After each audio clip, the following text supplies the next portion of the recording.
Good morning and welcome to Travels with Monkey Boy. Spending an entire chapter of this trip on the trip home, and you will soon see why. This is again April of 1997, and we're returning home from Nepal to Saudi Arabia. Pakistan Air, amoebic dysentery. Amoebic dysentery, Pakistan Air. Okay, this is a warning. I'm about to explain in some frightening details my own personal descent to the seventh level of hell. So those of you with weak stomach or that have enjoyed the journey so far but would like to get off now, all the better. The plan was we had to get to the airport at 6 a.m. to catch our early morning flight to Karachi. Then we had a 6 hour wait in Karachi before we caught our final flight back to Jeddah, home about 10 p.m. Well, we reached the Kathmandu airport and checked all of our suitcases with all of our clothes, ominous warning, all the way through to Jeddah. By 7, we were in the airport waiting room. I had been to the bathroom twice in the hotel before I left for the airport and was beginning to fear my journeys were just makeup from holding it for 5 days. But I also figured that there couldn't be much left in my system, so I should be pretty safe. Then, as we were walking with our bags over to the little airport cafe, I squirted in my pants. Okay, I know, gross, but you have been warned. It wasn't massive, voluminous stuff, but it was enough for me to know that I would be sitting in my own liquefied excrement for the next 14 hours or so. I went to the bathroom, but get this. After taking one look at the condition of the toilets in the Kathmandu airport bathroom, I decided I would rather play the hand I was dealt. The flight to Karachi was uneventful. I mean, other than my taking 3 trips to the plane's toilets and recognizing that all these Pakistanis were looking at me and shaking their heads over my smell, at last we reached the beautiful Pakistani airport. I believe to this day, if this was a Saudi airport with their indescribable bathrooms, they don't use toilet paper there. They use their left hand and a little hose. No, really, imagine that after 10 people have used that hose. I would be dead today. The plan was for the clinks to arrive around 4 and our flight would be at 6. So we had something like 6 hours to wait here. But the seats were so comfortable and they had TV and nice shopping, so we were settled in for a relaxing wait. We periodically checked the monitor and it told us our flight was expected to leave on time. I started off going to the lovely, no, really lovely bathrooms in the Karachi airport every half an hour. By about 4 o'clock, I was going, say, every 15 minutes. In between my bathroom breaks, I was taking every pill we had along: antibiotics, antidiarrheas, painkillers, Pepto-Bismol, Midol, anything I could get my hands on. I had gone into the bathroom and washed out my undies as best I could, which I'm not sure was a good thing. Now I had wet, slimy undies on.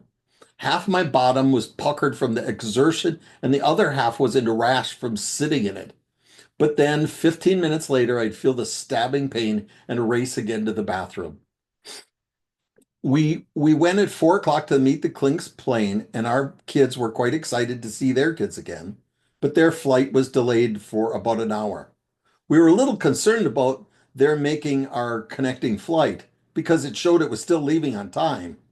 Finally, about 5:30, the Klinks plane came in, but the Klinks weren't on it. As concerned as we were about them, who am I considered kidding? Who the only thing I was concerned about was not soiling myself when in the line to board our plane. But we couldn't wait any longer because our plane was going to be ready for boarding any minute now. And well, every man for himself. We got to the gate just in time to see that our plane had been delayed from 6 until 6:30. At 6:30, we were told it wouldn't leave until 7. At 7, it was 8. At 8, it was 9. At 9, it was 10. At 10, it was 11.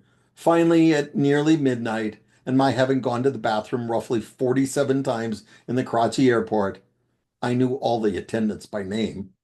They took our boarding passes and loaded us on a bus.